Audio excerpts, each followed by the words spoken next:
Welcome back to the podcast, everybody. Today we have a very special guest, Cliff Gray. Cliff Gray is a hunting guide and a jiu-jitsu purple belt and a super smart person. We're going to be talking a lot about how hunting relates to jiu-jitsu. We're going to be talking about philosophical things around hunting. We get real deep into that. Cliff is a very analytical, deep thinker. Love the way he thinks. And so we get into some stuff around that, you know, with technology and where people are screwing up maybe as beginner hunters, where they can apply an 80-20 rule to the 20% of things to do that give you 80% of results and things like that. So this is one of my favorite podcast episodes ever, and I hope you guys like it. If you could do me a favor, I'm not running ads on my podcast anymore because I'm trying to get my reviews up. I'm trying to get to 100 by the end of the year. I think I'm around 77 right now. So if you could leave a review, 5-star on Spotify or Apple if you're on that, that would be great. Thanks all. Let's get to it. Cliff Gray, welcome to the podcast, man. Super stoked to have you on. And the first thing I actually want to tell you is, I didn't think we actually get into it this early maybe, but jiu-jitsu, right?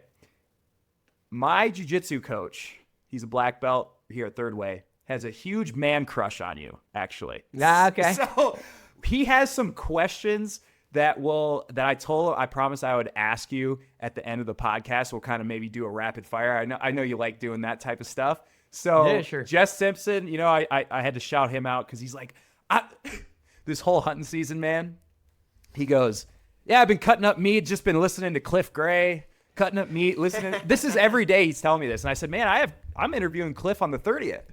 No way. Oh, that's cool. Yeah, so he sends me a long text questions to ask, but yeah, so. Yeah, I'm all, and I don't know if they're hunting related or the intersection of jiu-jitsu and hunting or what, but it's not a subject that I talk about a whole lot, Chad, so I'm more than, you know, it's funny because it's always been historically a huge chunk of my life. Tell me more about it. Yeah, tell me more about it, because you're a purple belt, I think, last time I heard in one of your podcasts. Yeah, so tell me about how did you get into jiu-jitsu, and how have you seen it parallel with hunting in ways?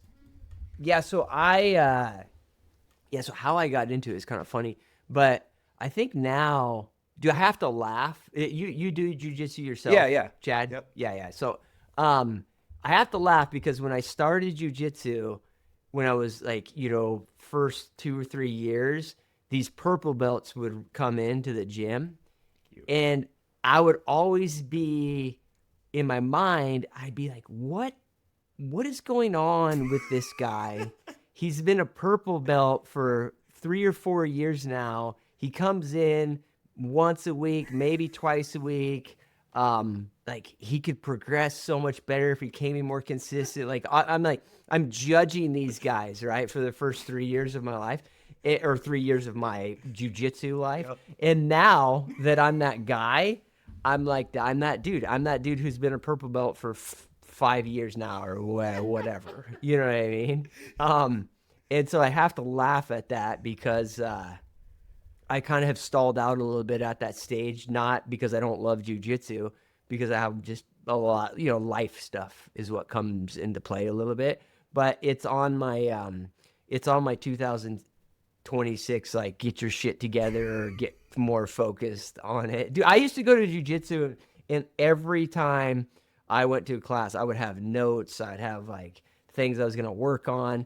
And now it has fallen back to, you know, get there as much as I can, and then then the other thing is it actually fills the gap of fitness for me. Yeah.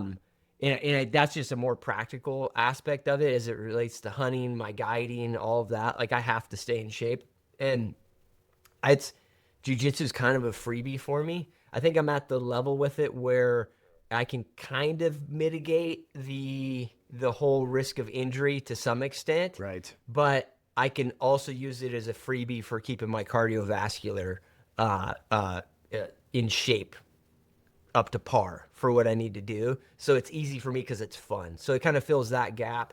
Man, to answer your question on how I got into it, it was funny, man. it was when I was guiding and outfitting. I mean, now it's been probably close to 10 years when I got into it. And I was in Costco and I ran into a jiu-jitsu instructor in Costco. And it has, it like, it was just like one of those things that I ran into him. I was talking to him. He had a jiu-jitsu shirt on. And he's like, why don't you come in? And I was like, all right, yeah, I'll come in. And I had obviously like, heard about it, had friends that did it, that sort of thing. And I went in like a couple days after and just got addicted to it. You know what I mean? And it went kind of went from there, and I got lucky because man, I lived in a mountain town, but I had a good gym there. Like he was a very good instructor, and there's a good group of guys. And I think for people who live in rural areas, that sometimes that can be a challenge. 100%. Mm-hmm. So you said you got addicted to it. Tell me a little bit more about that. What was it that addicted you to it? Man, and maybe this will come into how I've taken the what I do for a living in the hunting world and shifted it from what I used to do. But it's not that I'm addicted to, I'm not addicted to jiu-jitsu, but I'm addicted to progression in activities. And the one thing about jiu-jitsu, which is fairly unique, is it has a feedback loop that we don't get in almost anything else. To hunting, even the feedback loop in hunting is a lot grayer. It's a lot cloudier. There's a lot of other variables. But the thing about jiu-jitsu is most places you start to spar early on, so you know pretty clearly if you're progressing. You know what I mean? And I think that's what I was addicted to. If I was being completely honest about it, Chad, it wasn't necessarily the activity or something unique about I think there's little other things, man, like for sure camaraderie and friendships and those sort of things. I mean, some of my best, if I was being honest about who my friends are as an adult male, the majority of them are guys that I do jujitsu with. Like outside of like a couple high school buddies from 30 years ago or whatever. That's where, I got that. But that's kind of, I think, an added benefit. I think the real addiction is about the fact that it is something that you can see daily if you're getting better at. And that in itself is addicting. And it's kind of interesting because I think to loop this into my world of hunting, I think I've taken some things that I really like about that jiu-jitsu and tried to shift it to my business, and particularly the part of my business that's working with guys that want to get better at hunting, because it's hard. And the thing is there's like another analogy there. Maybe you can relate to this. But jiu-jitsu helped me learn about learning a lot in a very analytical way. And I noticed it in other things I learned as I grew up. I got my pilot's license at a very young age, and I got it very quickly. And it's not because I had some inherent, psychological advantage, genetic advantage, or anything like that. It actually had to do some very practical things that I didn't notice at the time. But in jiu-jitsu, I noticed it, and that's that the more you train, and then the more you're conscious about the training, and the quicker you are able to iterate on it, the better you will get at anything. And I'm sure you can relate to this. I mean, how I started with jiu-jitsu is a good way to think about this. Like, I've been a purple belt now for 5 years, and in the last 3 years, I haven't really gotten better. I've maintained it. Why is that? It's because I haven't been doing those two things. I'm still going, but there's gaps in between when I go, and I haven't been really diligent about, hey, this is something I learned today. This is something I'm going to work on. The next time I do it, I'm going to iterate on this. And so I see that, and that's why I've been stagnant with it. And there's a lot of analogies in hunting, man, because I know it. I don't mean it to insult people, but there are guys who have been elk hunting for 30 years who are white belt elk hunters. The time is not actually relevant. What's relevant is that you've compressed your learning. You've really thought about, I want to work on this. I want to work on that. And then it's hard from a practical standpoint, but compressing it, man, like doing a hunt and then a week later doing a hunt, that is so much more valuable than I hunted 5 days this year and then a year and a half I hunted for 5 days. Yeah, I mean, it doesn't, I'm not saying everybody wants to do this with hunting, and I get that. I mean, some people just view it as a hobby, but if you want to get better at it, it doesn't work. And there's for sure an analogy there to probably all martial arts, not just jiu-jitsu, but my journey with jiu-jitsu kind of solidified that. But holy shit, man, I've been blabbing here. So, okay. I resonate with absolutely everything you said. I've been a purple belt that long as well. I got my purple belt in 2021. I did the same thing where I got into a lot of endurance things and I didn't go to jiu-jitsu a lot, so I have been stagnant.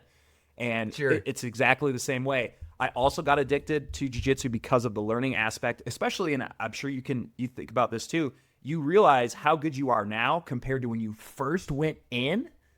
Oh, yeah. I mean, you're not even the same person on the same planet. And then you can take that it gave me the confidence when I got into it to take that and know that I can do that with other things in life. Whether that's, oh yeah, sure. You know what I'm saying? Like whether that is like getting a pilot's license or, hunting or whatever, you can progressively get better. Now, what do you think separates a white belt hunter from a black belt hunter? I mean, do you mean what from a perspective of what they've done, or just like how they, how they literally hunt? Yeah, like if we could walk through it, like, okay, because each level in jiu-jitsu, you kind of have a good bearing of what each level is capable of. White, blue, purple, brown, black, right? Maybe this might be kind of a fun exercise. How would each hunter act at each level there if they were a white belt hunter, like a blue belt hunter, all the way to a black belt for you? This might be a fun exercise or stupid. I don't know. No, let's do it. I gotta forewarn you because I never thought about it like this, but I think it's a good metaphor, and I think there's another concept that comes into play. I think from maybe our psychology is either in jiu-jitsu or hunting, and I can't remember the term, man, but there's a term. So I think it starts with a D, but we'll get into it here. So one thing you probably notice, probably even now, when you go into a jiu-jitsu gym and there's a newer white belt, right? And one thing about white belts is not everybody, but for the most part, particularly if they're men, they think they're actually going to whip somebody's ass when they come in. Right. And it's like kind of comical. You know what I mean? Like from the rest of the gym, it's like this guy, like he's going to get his ass handed to him for months before he beats anybody. Unless they college like, wrestler literally or something like that. But literally, if they come in with a skill set or, there's obviously exceptions to this, but in general, people are way more confident about how inherently good they are. They're going to be at this, or how they're good at fighting or whatever. Hunters are the exact same way. There are a lot of guys that start in hunting and they think that for whatever reason they're born inherently good at it, and it's just not true. You know what I mean? And I think the white belt journey in hunting and the white belt journey in jiu-jitsu is a big part of just like getting over that. Basically going through the progression of like, hey, I need to actually open up to the idea that I'm not just born inherently good at fighting. I'm not just inherently good at hunting. There might be little things that make me better personality-wise or whatever, physical. I mean, there could be all these different things. Background that make me, maybe I have a little edge, but you go through this process of basically understanding how bad you suck at it, and there's value in that. And to me, that's white belt. That's white belt of hunting. That's white belt of jiu-jitsu. And again, like I don't mean it in an insulting way, but there are a lot of hunters that will never get out of white belt because they don't ever get to the point. They may not have the right attitude about it. They may not literally get enough time to get to the point where they're just like, hey, okay, this and this, I'm learning, I'm progressing, But man, like this thing just, the book just opened up and there's a million things to learn. You know what I mean? And that's kind of like white belt, right? And sure, you get a little bit better at things as you go through that. Um, and then I think probably where the metaphor stops on white belt is white belt. A lot of people drop out of jiu-jitsu. A lot of people don't drop out of hunting, but they drop out of learning about hunting. That's what I would say. Like they continue to hunt, but they drop out of the progression of of improving that skill set, if that makes sense. And I don't think that's not necessarily a bad thing. If you want to be a hobby hunter and do it for shits and giggles once a year, I'm like, it's all good. I think there's a lot of added benefit to that too. But in terms of the progression, I think the metaphor kind of breaks down there a little bit because people stay in the activity, but they don't necessarily progress. And then I think, and then if we go to blue belt, I would call it the same thing it is in jiu-jitsu, right? It's like you're starting to learn all the the block and tackling stuff, right? Like really understanding the wind for hunting is a big one. Really understanding individual species that you're learning to hunt, iterating on that, certain topography. It could even be down to, hey, I'm going to hunt this wilderness and, in this other wilderness area, and starting to learn these units and really kind of building up the skill set. And I think that takes a big chunk of time. And that's when I think a lot of guys get very analytical about it. And they're just, they're e-scouting their asses off. They're every time they go hunting, they're questioning, why did that happen? Why, what could I have done different? All those sort of things. And there's that, that part of the learning curve. And then I think as you get into purple belt, I think it's kind of the same thing as in jiu-jitsu. You start to figure out your way of doing it, maybe a little bit. Like you kind of know, generally you're not going to make mistakes. Like, when the wind hits you on the back of your neck that you have to change. You can't, when you're at that stage, there is no, oh, it'll be okay. Let's like keep doing the stock. It's like, I'm trying to think of what the analogy would be. I mean, the guy's got you in a guillotine choke and you're thinking like, I can, he throws his hips on the inverse side and you think, I think I can tough it out. No, you can't tough it out. Like you have to solve the issue right now. That's like, that's purple belts know that, and they're going to solve that issue right now because they know the basics, but they're starting to progress on how, their style of hunting. And man, and I think the metaphor works great in the sense that there are great hunters. Like I'll guide with other guides. I just guided with a guy who's much younger than me, but has a lot of experience, and he hunts a lot different than me. But we're both effective in very different ways. And I would say that that's developed during that stage, right? You figure out how you want to hunt, what's effective for you, all those sort of things. Now brown belt, black belt, I can't talk about it in the jiu-jitsu sense because I'm not one. I would say that I think that it's just a progression of probably that, your style, how you want to approach things, and then just more and more reps on it and developing your own way of doing things. And then I guess like black belt level hunting, hunter or whatever you want to call it. Sounds kind of asinine or egotistical to say it that way, but yeah, just looking at the math, like I'm a black belt elk hunter or whatever you want to call it. Like, it just is what it is. But I think that the metaphor continues in a sense you talk to black belt jiu-jitsu practitioners, almost none of them think they're the best, and none of them think that what they know how to do is the end. You know what I mean? I think that is the same, dude. It almost even more so, Chad. Like the more and more I hunt, the more places I go, the more people I hunt with, I realize like, yes, I have a skill set. I have dedicated a huge chunk of my adult life to hunting for whatever reason. But like the like depth of the skill set is astronomically beyond what I could ever consuming my whole lifetime.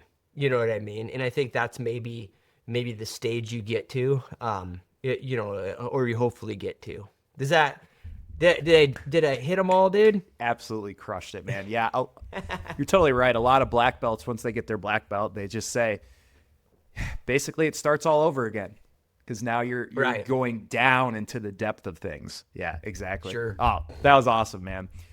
Now, I've really resonated with your content within the last about year and a half, and the reason and you touched on it a little bit earlier, was because you have a very analytical mind. I love looking at things as a percentage of chances or success. And one of the videos that you did one time was you talked about how hunters will, like an 80-20 rule. 80% of the kills will be morning or evening, probably not, and then 20% in the middle of the day. But you said some hunters will just hunt all day. So they'll hit that morning, they'll continue hunting all day, and essentially their bandwidth has gone so low by the end of the day, by the evening, when it comes around, when they should be on high alert, that they're going to wrap it up early. Right. Dude, that was one of the most impactful videos for me, because I've never been somebody that can hunt all day. I'm so bad at it because I lose the patience, and then that's exactly me. I would go home early in the evening.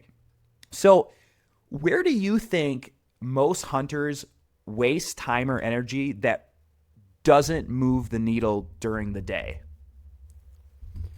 Yeah, so there's always going to be exceptions, right? Like there will always be there.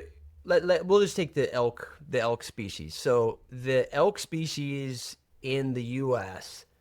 is all over the place in terms of the topography they live, the amount of pressure they experience during hunting seasons. If they migrate, if they don't, if they're hitting agriculture, if they're just in the mountains, there's all these different ways that elk are existing, and we're hunting them, right? And so, and part of that is because they're such an adaptable species. They can live in all these different sets of variables. So it doesn't matter what I say, there will be somebody that disagrees with me, and they're probably right.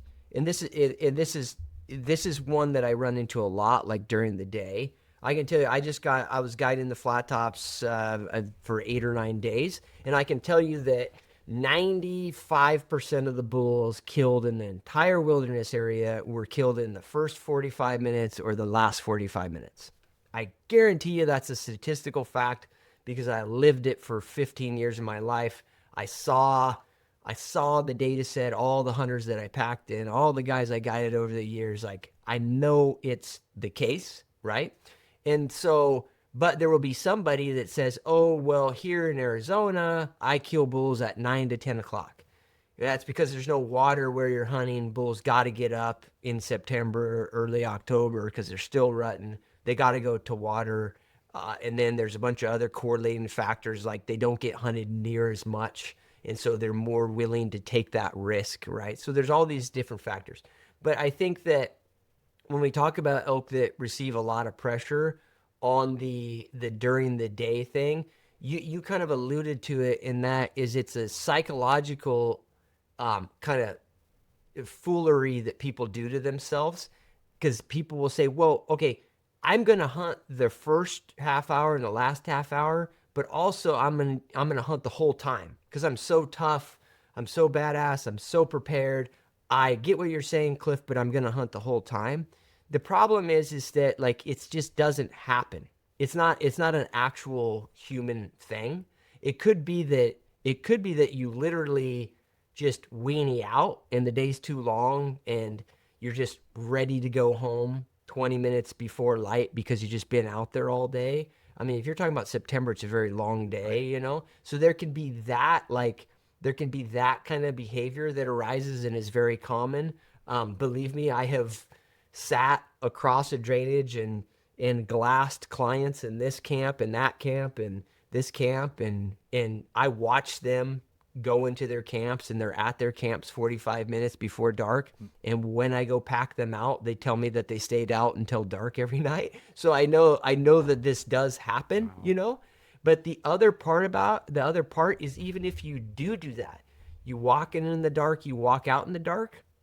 If you don't have a way to figure out when to concentrate your efforts, and could be like very nitty gritty things, man. Like if I'm sitting, I'm gonna glass all day today, right? Your bandwidth of your brain to be very effective it's limited. It's like you'll see these statistics that are like, people say that they work 18 hours at a desk, but when you really look at it, they max out at like 4 or 5 hours. That's all you're going to get. You can tell me all how great you are, but that's all you're going to get. So you got to figure out, like, when am I going to glass intensely, right? So as an extending that, if I'm, for the most part, in almost all conditions, the last hour of the light, I don't eat snacks. I don't talk very much. I glass faster, and there's tactical reasons for that, but that is a period of time where I'm going to be focused, because I know that the chances of seeing game during that period of time are 50x what they are at 1 p.m. And I consciously am adjusting my mental bandwidth and kind of my resources, how much I can hunt that day based on that. Because if you don't do that, you get all out of whack. You know what I mean? And guys, it's very interesting to, like, when you talk to guys will go glass a spot from noon to 5 p.m. when the sun sets at 6:30, and they think that they actually glass the spot, and they'll be like, yeah, no elk there, and they'll leave. And it's like, dude, I mean, what you did has a little value, like a little smidge of value. But to make a decision based on that is statistically idiotic. Yes. You know what I mean? And so I guess that's a long-winded way of kind of explaining, how I think about time and when's effective and when not, and trying to actually be practical about how I allocate my focus. Does that make sense? I love how logical it is. It's logical. Yeah. If somebody really took the time to think about what you're saying, it makes 110% sense. Sure. Yeah. And that's the no BS type of stuff that I love with your content. That's the type of stuff that you'll talk about. Now, given that, what is something unconventional that you do in the elk woods or deer, I guess, or just hunting in general? Something that you do that's unconventional that maybe most guys overlook. Man, that's a hard one, because, like, I guess anything that I do, I guess, in my little ecosystem, I think is conventional. Yeah. You know what I mean? Yeah. Yeah, like something people would look at as like, man, that's kind of odd that he does that. I don't know the answer to that. I mean, I think what we just talked about to Being some logical, extent is like, right? yeah. I think like really kind of analyzing what you can, focusing on when you can get the most bang for your buck in terms of your mental bandwidth. I don't think a lot of people think about that. I think I'm trying to even reflect on this last hunt, like some things that I, a general thought, and unfortunately this takes some reps, but I don't get too focused on a specific type of style of hunting. And I always kind of view, people will ask me what kind of hunt it is. Like, what kind of hunt are we going to do if we go do this backpack hunt in XYZ wilderness? Is it a spot and stock hunt? Are we going to still hunt it? Are we going to ambush hunt? All of these different styles, right? And part of that is driven by marketing and videos we see. Guys have a certain preference, and then when they go on a hunt, they don't want to adapt away from that. It's like, well, I'm only spot and stock hunting. It's like, well, yeah, but given the conditions, or what's going on, what we're observing, you know what'll really work is if I put Chad here and then I take Jim, you come with me, we'll go still hunt this timber, and then if it goes bad and the elk or the wind gets shitty on us, it's gonna blow those elk out and they're gonna run right by Chad and he's gonna kill one. Love it. Right? I think having that adaptability to different styles might be a little unconventional. I don't go into a hunt and say, hey, this is going to be a spot and stock elk hunt, and that's how we're going to kill elk.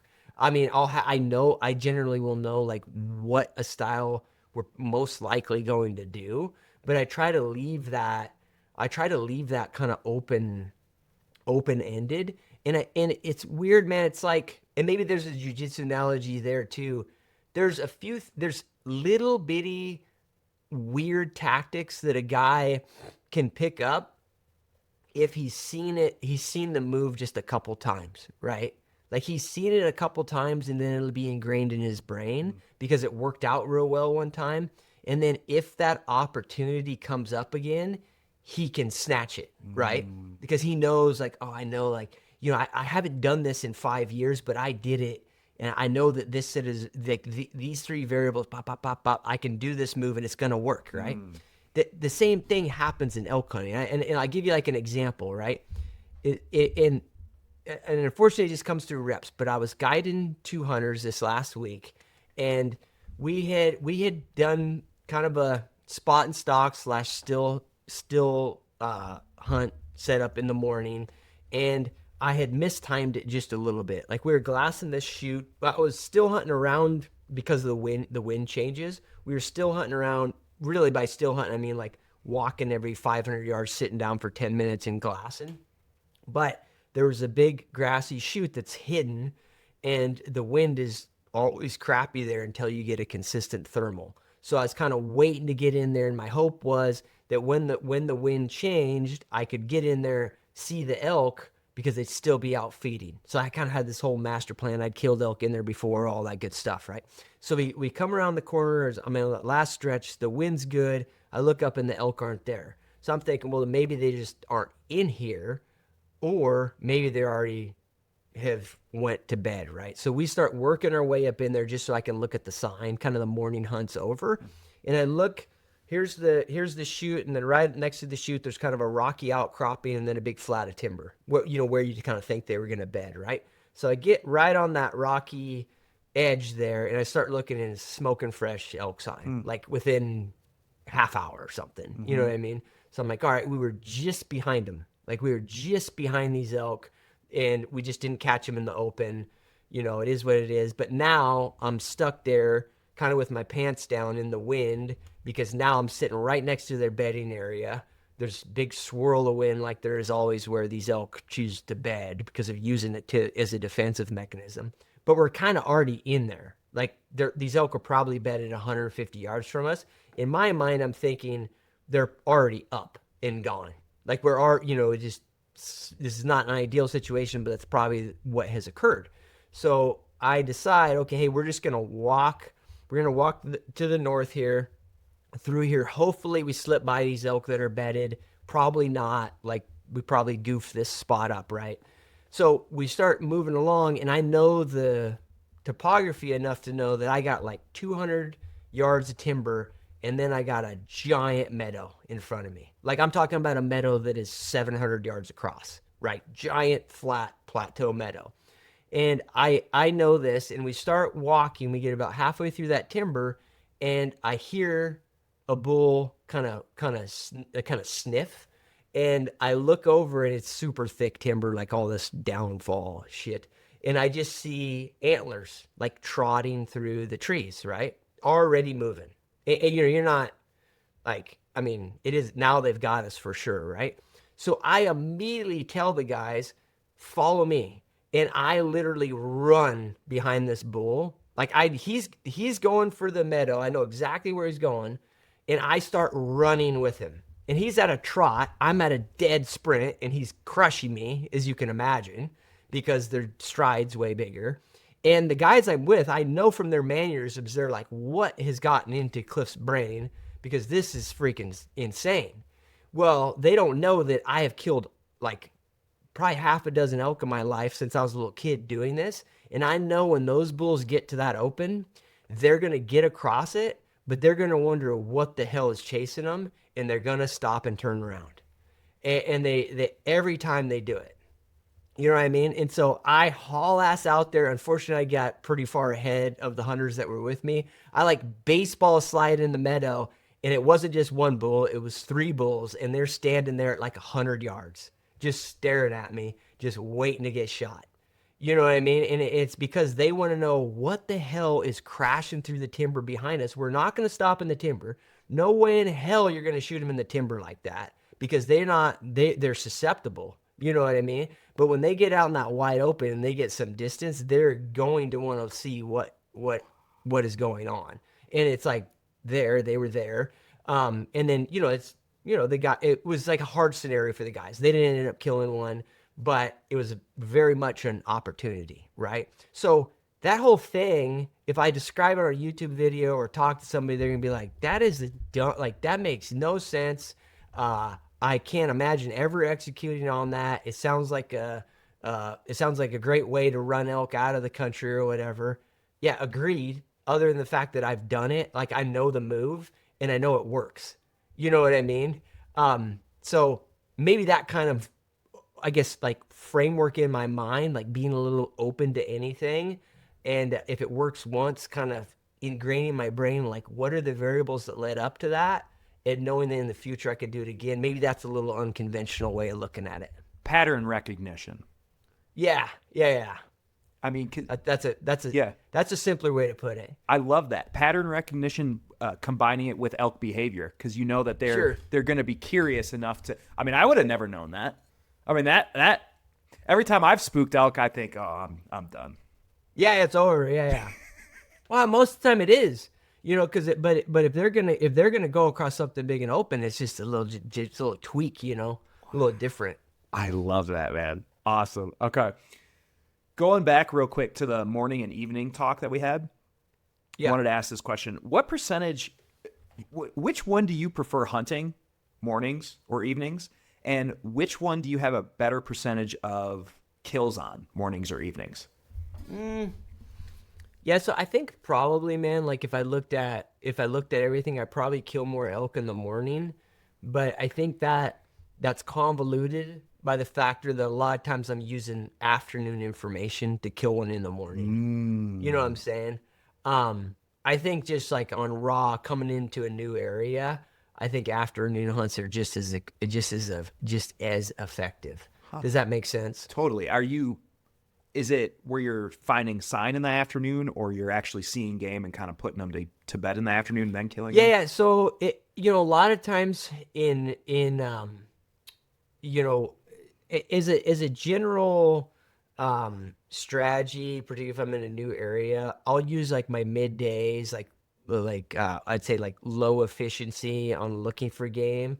I'll use that a lot of time to look for sign, right? So I kind of will block that off and, depending on what we're doing, kind of tie it into logistics. If I'm moving from one hunting spot to another one, I'll go check some spots for sign or whatever. When I get into afternoons, particularly if the conditions are tough, which for elk and mule deer to some extent too, it's usually weather and snow dependent. So if it's unseasonably warm, a lot of times these elk will just not come out until it's basically dark after shooting time or whatever.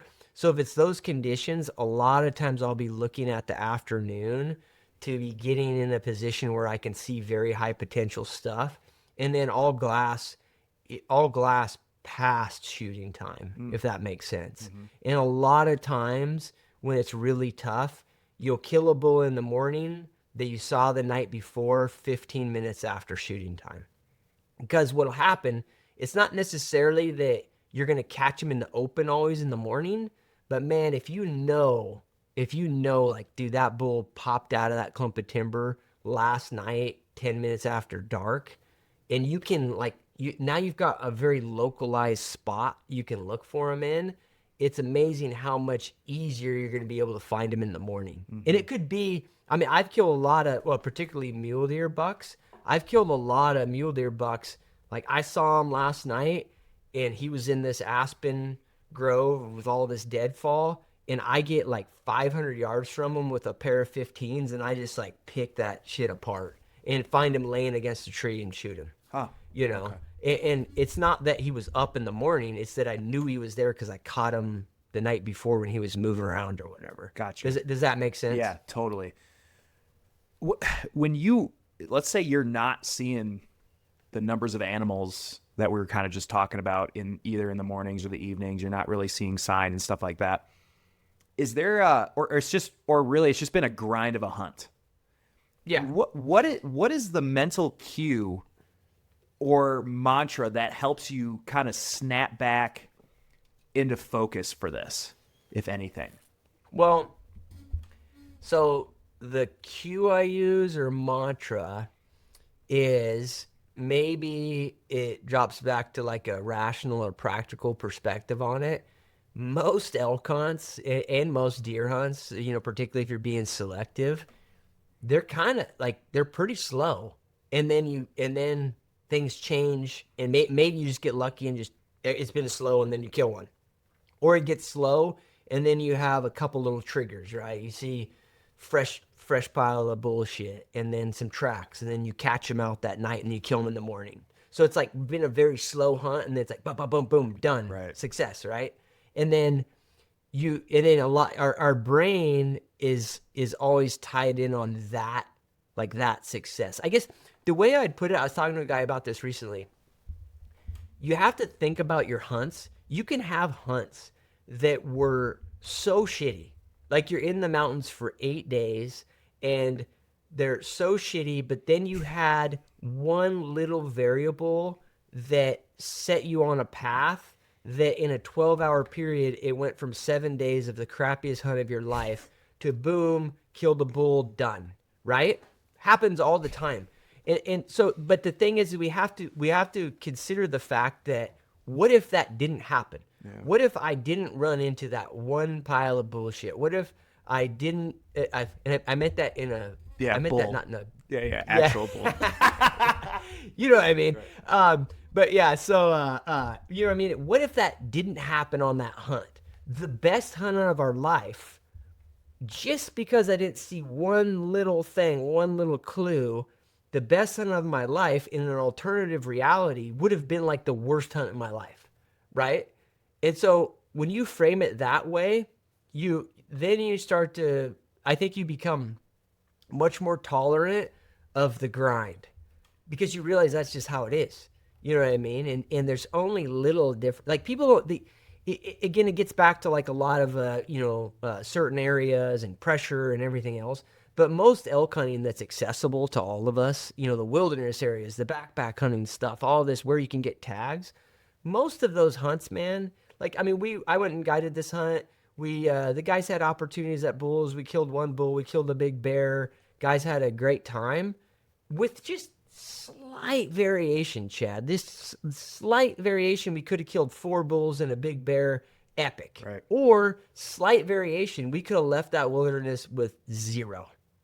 You know what I mean? Just like little bitty, like I'm talking 5 minutes of an 8-day hunt could have changed the actual, quantitative output of the hunt drastically. You know what I mean? Does that make any sense?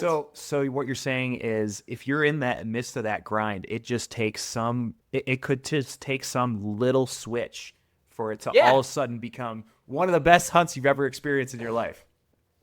That's how most good hunts are. I mean, there's this segment of hunts that are just consistent, right? Very like real, like certain types of wildlife management.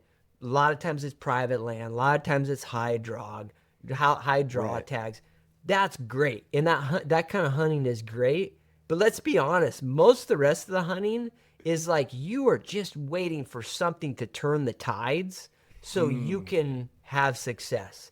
And knowing that is, I mean, it doesn't mean sit on your ass, you know, and don't work at it. Like you got to, if you're not seeing sign here and you're really being analytical about it, really diligent about it, you're getting the right glassing points, you're doing your work, then man, you need to go find some elk. You need to go find some deer. I'm not saying twiddle your thumbs.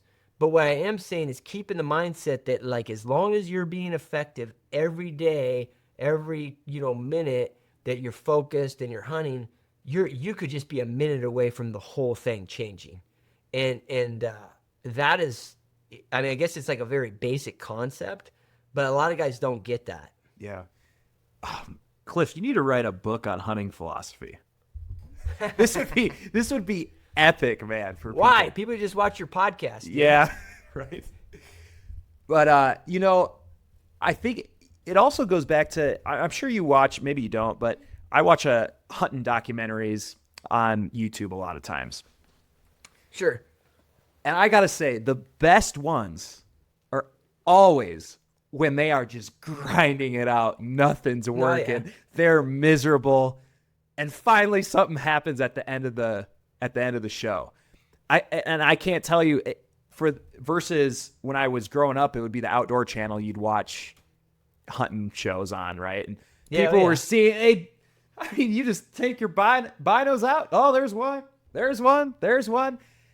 It gives guys an unrealistic version of what it will be like out west, I think, when they're watching this stuff. And I think that, I don't know, maybe you've seen this, especially, so I came from the Midwest, right? How I said, and I actually moved from Wisconsin to Oregon was where I originally moved to back in 2014. This is, I think, kind of before Onyx and stuff like that too. Okay. I had this in my head that that's what my hunts were going to be. Sure. Elk, deer, and whatever. Yeah. And I got humbled very quick. I mean, this is my white belt phase. And it took me out of hunting for a few years because I was so dejected that I kind of thought I was doing something wrong, which I was, right? But I also didn't realize that this isn't the way it's portrayed. I mean, people say this all the time. It's a 20-minute video. They condense an 8-day hunt into a 20-minute video, whatever, right? Sure. But I do think it is something that can affect hunters. And I don't know if you've seen that or with folks maybe that you've guided. I don't know if they've said it, but do you think that plays into it at all? Oh yeah, I mean, you mean like the media? Yeah. And like what kind of hunts they can see? Oh yeah, for sure, dude. I mean, the other thing is the type of hunts they have done makes a big difference too, Chad. Mm-hmm. I mean, the notorious or like the one that sticks in my mind is I'm gonna take you on a backpack sheep hunt or backpack mountain goat hunt, backpack elk hunt, right? In a wilderness area, gonna be very hard work, but pretty decent success rate, all that good stuff. And you show up and you tell me that 3 weeks ago you had an awesome hunt in South Africa. I'm gonna be like, all right, we're in for it. Let's go back to reality. I have nothing against. I have nothing against hunting in Africa at all. I personally have nothing against guys high fence hunting. I don't care. There's a lot of like personal choice in these things, what you want to do. I'm not making a judgment on that, but it totally affects your mentality on a different type of hunt. Most the hunting that we're talking about in the West that's accessible, man, it's not that. Right. It is a couple opportunities in 8 days. Yeah. That's, and there's, I mean, dude, you mentioned these guys. I don't know who you like watching, but I don't consume a whole lot of the hunting videos, but there are a lot of these guys, they're depicting that now and they do a good job of it. But imagine actually putting yourself in their shoes, right? These guys are dragging cameras into, I don't know, the Frank Church or whatever, and they're doing an 8-day hunt. Most guys are just going out there having fun, and they're just like, they just want to kill one because they want to accomplish the goal and they want the meat and all that good stuff. But they also don't want to come home and have their girlfriend be like, you didn't kill one? Their wife be like, you didn't kill one? Their kids, they have that, there's a pressure around it, right? Imagine if you're a guy that's trying to make a hunting film and you're doing that kind of hunt, and each day you're like, man, I hope to God we kill one today. Because I got all this invested in this, you know what I mean? I mean, I deal with this dynamic guiding all the time, dude. Yeah. Imagine I got a YouTube video that shows people how to hunt. When I go guide somebody, there's a lot of pressure. Yeah. You know what I mean? But I still have to get in the mindset of, hey man, like we're going to get it done. Like I'm confident we're going to get it done, but like it might take, this is a 7-day hunt. It might take 6.5 days. Yeah. You know what I mean? And that's just the reality of that type of hunting. The know? reality of that type of hunting.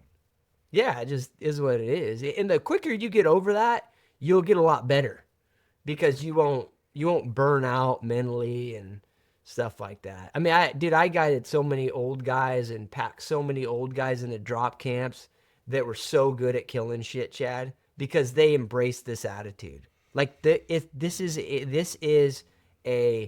we are doing the ultra marathon of hunting. Yes. We're not sprinting. You know what I mean? And it just works. It's funny you say that. That is actually what changed my entire mindset from where I was kind of poopy pants on hunting before. Sure. To now just realizing, it's just going to be a grind, and I look at it as an endurance event because I've ran ultras before.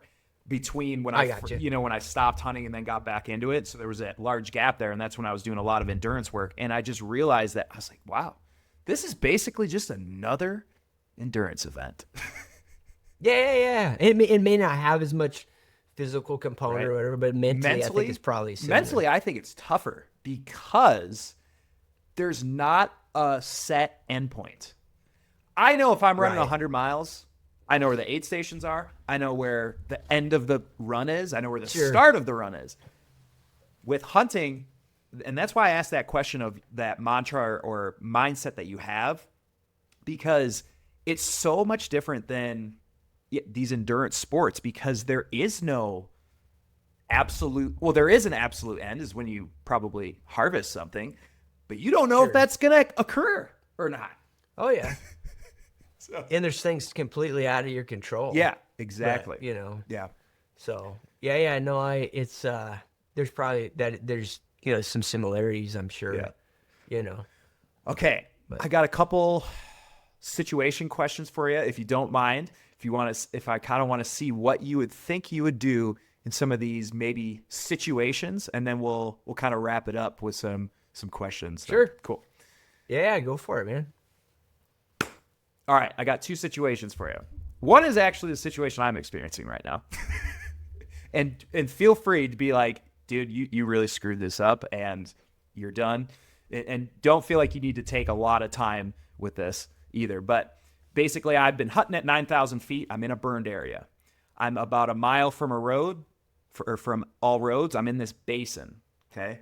And it's basically a basin, and then with a large meadow that kind of goes through it because there's a stream that runs through, that winds through, right? I have seen elk when I first started hunting here from about the 1st of October to about the 17th of October. I've seen elk every single day I was going out there, okay? But I've screwed it up about 4 different times. Like I got down into that basin one time. I glassed them up down where they were in the meadow in the morning. I shot, and I actually had a cow tag at the time. This was before the general elk season started. So this is October. I shot, I missed, couldn't figure out which one I even shot at because there were so many cows, which I learned now. I'm like, oh, now I got to figure that one out, right? So I didn't want to shoot again because there was nothing, I didn't see anything laying down. It was with a big bull too. This is on like October 15th. This is like opening day. Bulls were still bugling, right? Oh yeah. So like that group, the bull was still bugling. There's another group up here that was still bugling. Obviously, both of them ran away, right? Okay. Well, then I went and I got a general elk tag because I'm saying, holy crap, they're bugling, and I need to go get a bull now, right? Too. Sure. So I added that on. The next day I'm out there. I don't see him in that meadow again. I'm walking back up to my car. You can't make this up. Walking back up to my car. I'm about 200 yards away from my car. I go like this to look at the GPX route of where I'm at on my watch. And I look up, and not 10 yards away in the blowdown burn, giant bull jumps up and just explodes out. I mean, I don't know how I didn't see it, right? So okay, sorry, this is kind of a long story. A few days later, I go back out again. I see some elk again in that meadow. They go up and they feed up to this slope, whatever, and they're gone. I tried to make a play on them, didn't make a play. I've hunted this same area now for probably 4 different times. I haven't seen anything in there anymore. This is now towards the latter part of October. Is everything probably is that like a blown out area, do you think? Or should I just probably go commit to a different place? I'm like committed to this place because I've seen so much game here. You know what I mean? Yeah. And I mean, there's kind of multiple variables this time of year, right? Particularly given the fact that mid-October elk were still rutting in there. You have like they're done now. Just like biologically, they're done rutting now. So did the pressure you were putting on them, did it affect them? Maybe. I mean, maybe when you weren't there, there was, there could have been 10x other guys in there too. Like you never know like what kind of dynamic occurred on that front. So you can't really dwell on it other than just like learning, okay, hey, like I shouldn't have done this. Maybe I would have kept things a little bit together better or whatever. But most likely, man, you're seeing a seasonal transition from elk rutting to elk not rutting. So my recommendation would be like, if you haven't seen elk there in a while, it's probably somewhere that's got everything that elk like to rut in. And it most likely doesn't have anything that post-rut bulls want.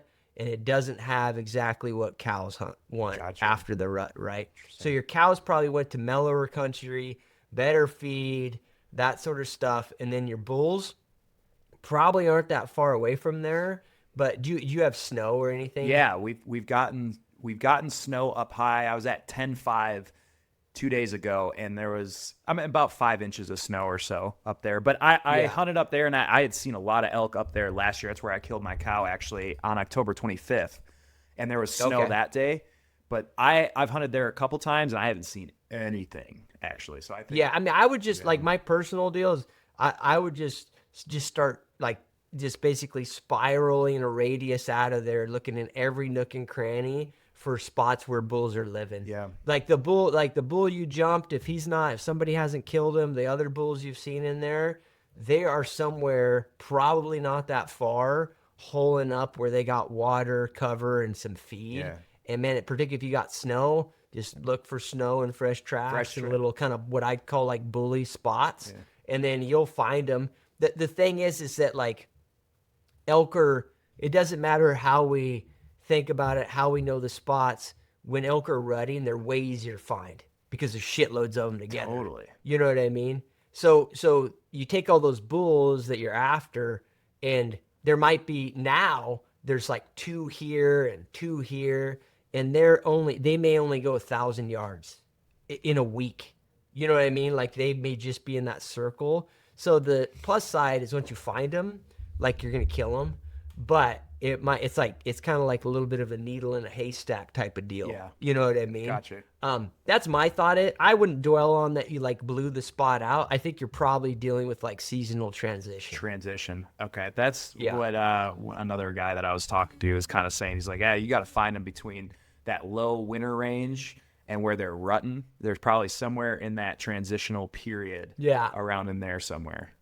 Yeah. And you just got to remember that like, it sometimes doesn't seem like this psychologically, but finding 30 elk together, particularly when they're moving a lot, is so much easier, man. Like it's night and day. Yeah. Like those bulls are probably somewhere not that far away from there.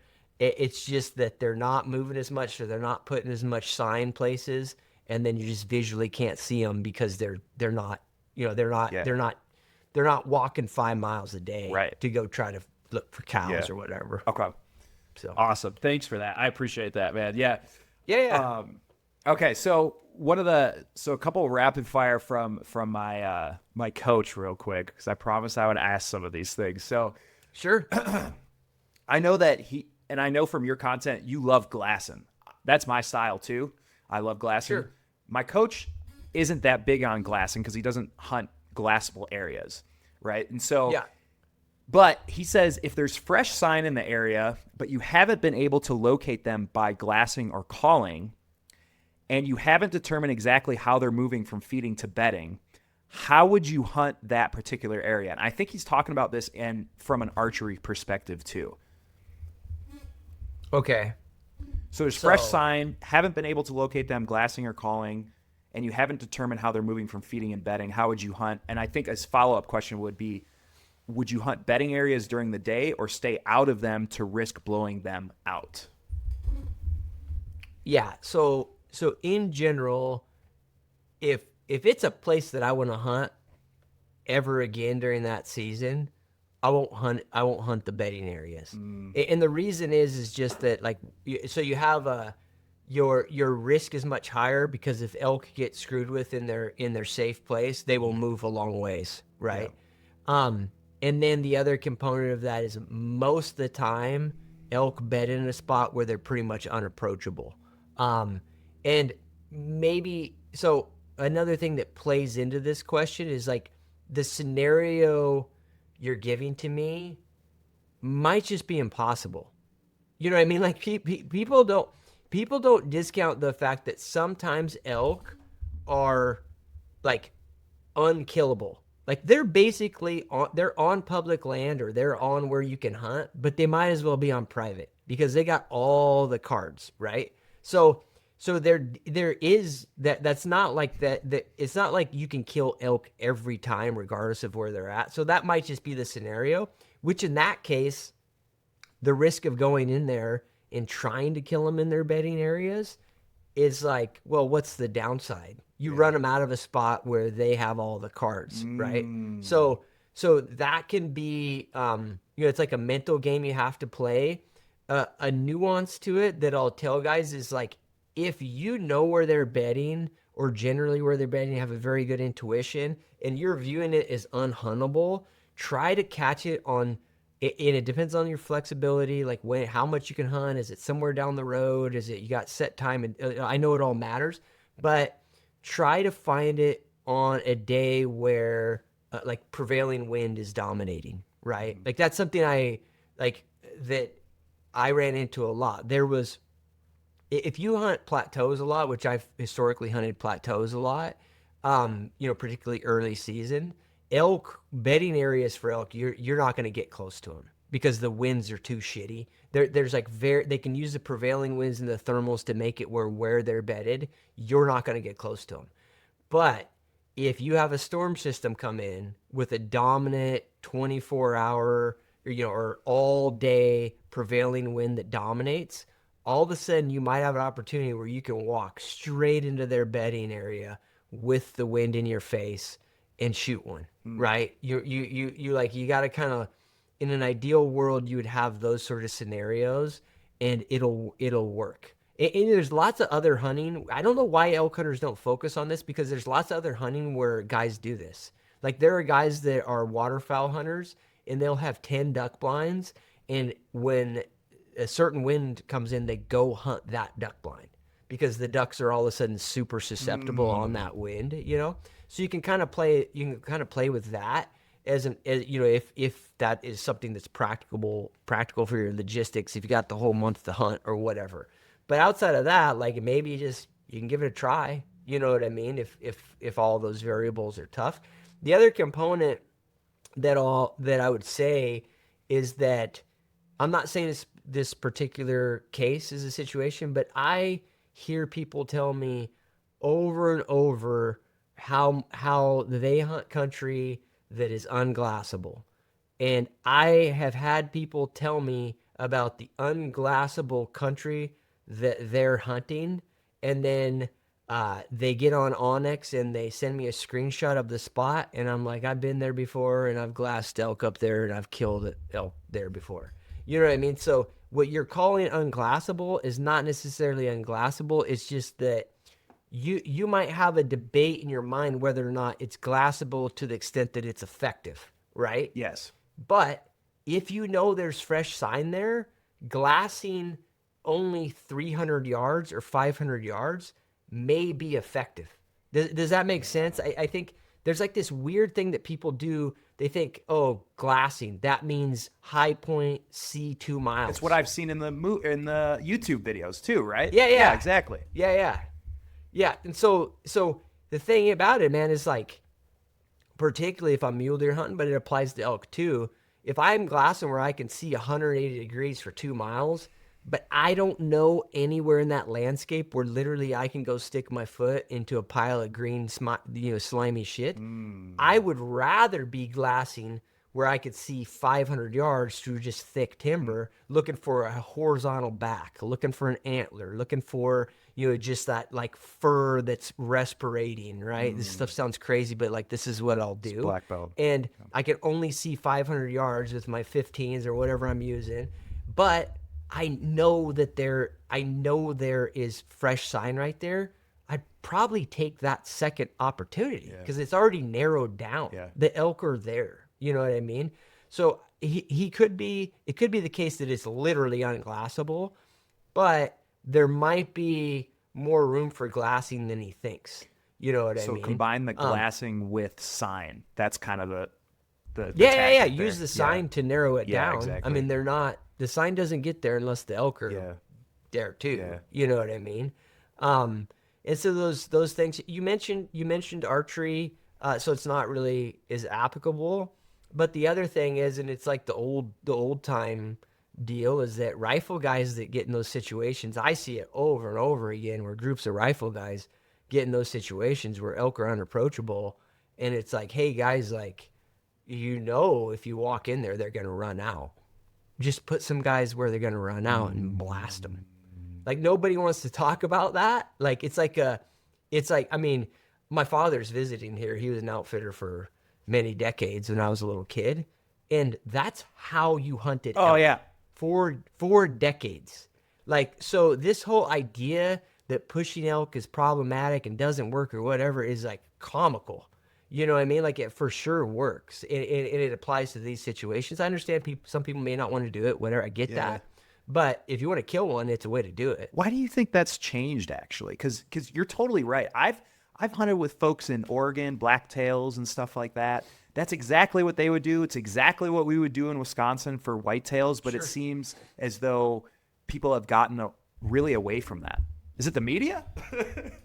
Yeah, dude, I think it's just the there may be like practical aspects of it that it doesn't do really well with, hunting films and that sort of thing. It's not the pristine idea of the guy up there glassing it up, doing a stock, going through the whole protocol. It's a different type of approach, and it's a very different style of hunting. It's almost more analogous to bird hunting. You know what I mean?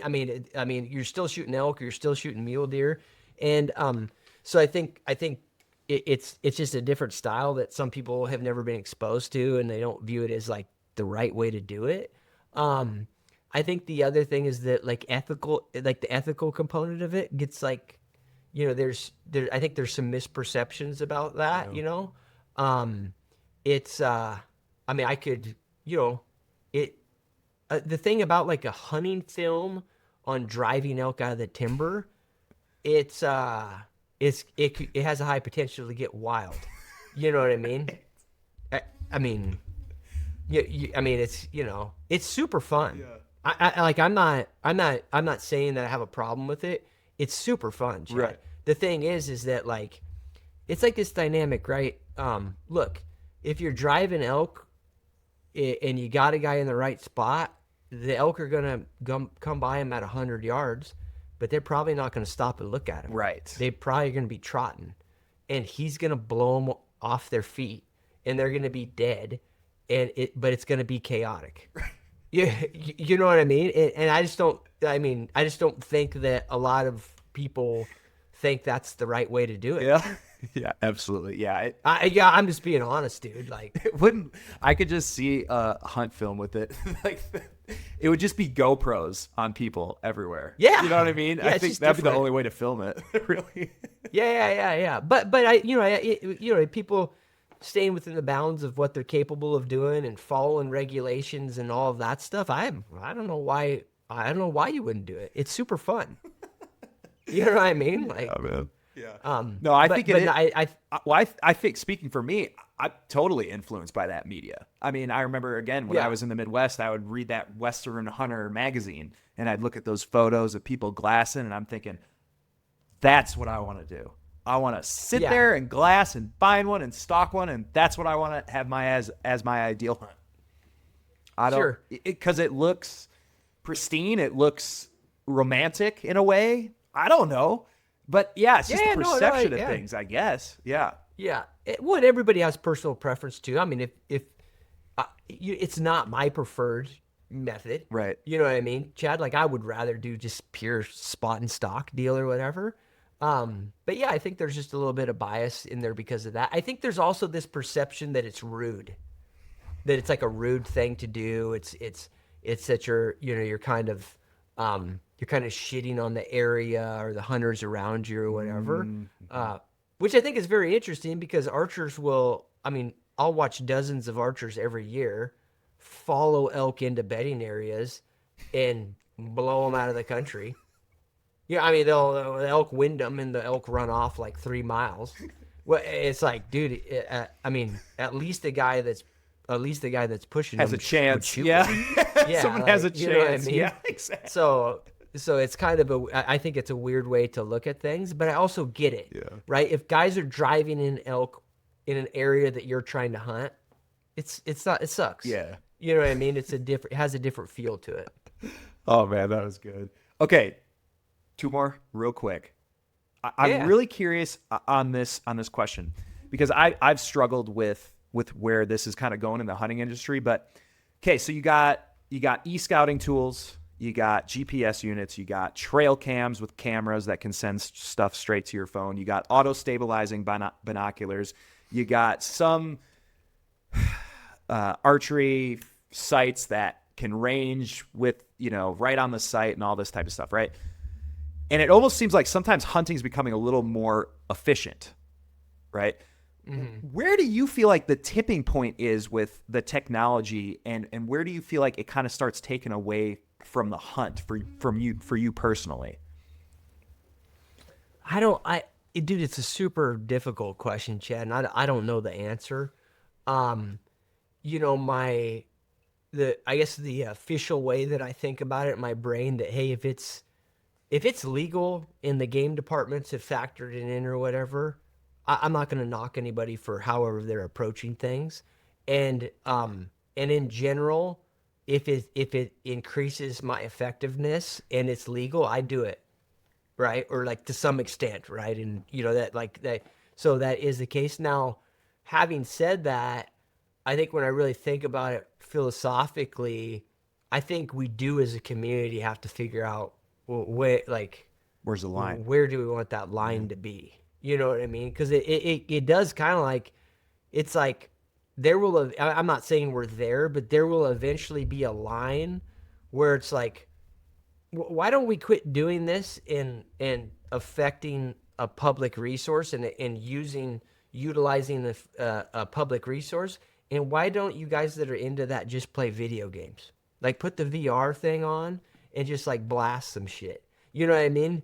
And maybe there's maybe that just makes, I don't mean it. I'm not trying to like, I honestly right. think that like, if you're going to get like real crazy about the technology, why don't just you do that instead of it being like a part of this resource deal and our, I mean, we don't really like talk about it, but like the traditional aspect of hunting, the camaraderie part of hunting, all that stuff, man, like as I've gotten older, it's a big deal. It's really a big deal. It's like, it's crazy to me, man. And it sounds crazy. Like, I just had this conversation with a guy in the business and he's like, Cliff, like, who's your competitor now? Or, who do you view yourself competing against? Dude, and I think my main competitor now is guys going on, like going and getting ibogaine treatment or going and doing psychedelics somewhere, like trying to find like some like meaningful thing in their life or, this sort of thing. Like, that is my competitor to taking a guy who's 40 years old, who's never hunted before, into the wilderness. I know that sounds crazy, dude. I'm not trying to like equate the two things or I'm like saving guys' lives or anything. but I get that feedback from guys all the time. You know what I mean? Like so that part of hunting is important. And if we turn it into a video game, it kind of just becomes, a war of effectiveness. You know what I mean? So that's my long-winded answer, dude.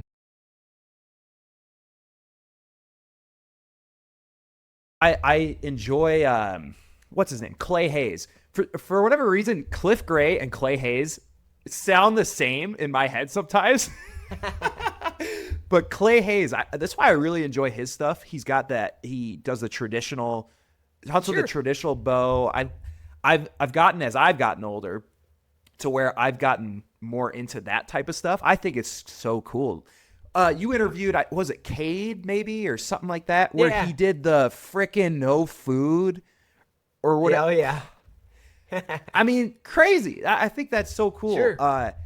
I don't know. Maybe media will start influencing. Maybe like, there's always a pendulum of things. I feel like things, and maybe it'll go back. But yeah, I love that analogy of a video game, because that's actually, now that I think about it, that's kind of what when I was looking at my cousin's phone, that's kind of what I thought. Even though I didn't articulate, but it looked like a video game. Yeah, oh yeah. Yeah, it's the same business model. Yeah. You know what I mean? It, like, from, the technology aspect. Yeah. And dude, I'm not shitting on it, Chad. Like I think it's a challenging one, because there is something lost, like, as we progress into, just doing it like the traditional way. Yeah. Okay. Yeah. All right, Cliff, this has been freaking awesome, man. This has been one of my favorite podcasts that I've ever done, and I've done 150 or so. My last wrap up question for you would be, okay, when you look back on all your hunts, right? The camps, the people, the guiding. What's like the one moment that pops into your head from when you were in the field that for you sums up why you ultimately chose guiding as your career? Because you were you came out of Stanford, you were in finance and all that type of stuff. Is there, and I know there's probably a million, right? But what's one that kind of just jumps out at you? Yeah, man. Finding meaning in maybe my choices. I had a fun hunt, or a series of hunts, that always will kind of pop in my mind in fairly recent history. I guided 2 back-to-back goat hunts, and then I happened to draw a goat tag in the same unit. So we guided the 2 goat hunts, got the hunter's goats, and then I went in with the guides that helped me on the first 2 hunts, and we and then I shot a goat.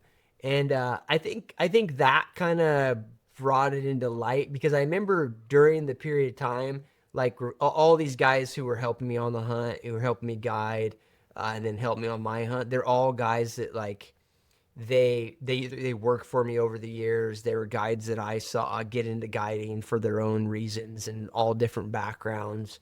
And so I just think, I think there's that kind of gave me of like, oh, there, this choice that I've made to, have this sort of lifestyle. It's really not all that irrational. It's really just like a perspective on how I want to utilize my time. Maybe we could get into a long discussion of, how I view monetary wealth or whatever. And it's positive, but I think there's trade-offs in this thing. And so I think that that hunt kind of solidified to me, like, oh, this is pretty cool. Like, this has been impactful to all these guys' lives, and then including mine, right? This is my hunt. This has been super fun. It's kind of wild to see, like, and part of it, to be totally transparent, Chad, is to be like, man, these guys that worked for me for years are really good at this. And it turns out, like, somehow over this big chunk of my life I dedicated this, like, I got pretty damn good at it too. Yeah. And so there's, that, I think there's all of that, right? That has, those hunts kind of solidified for me. So It's kind of that, maybe that answers it's kind of question. that progression that we talked about earlier, right? Seeing how good you were before to now. Awesome, man. Awesome. Okay, I know you got to wrap up because I think you might have a call in about 5 minutes, right? Yeah. Okay, cool. What I'll do, if you want to real quick list off where people can find you. I know you do coaching as well, and then we can shut her down. Yeah. Yeah, I do. The best way for people to find me is just my website, pursuitwithcliff.com. If you just Google my name, Cliff Gray, it's Gray. On YouTube, my YouTube channel is a big avenue for people, and then to keep in touch with me. And then my Instagram is Cliff Gry. Awesome. So any of those, they all kind of funnel people to everything I do. The website's a good overview, but anywhere on that stuff works. But anyways, Chad, I enjoyed the conversation too, man. Thanks for having me on. You bet, man. All right. Awesome, brother. I appreciate you.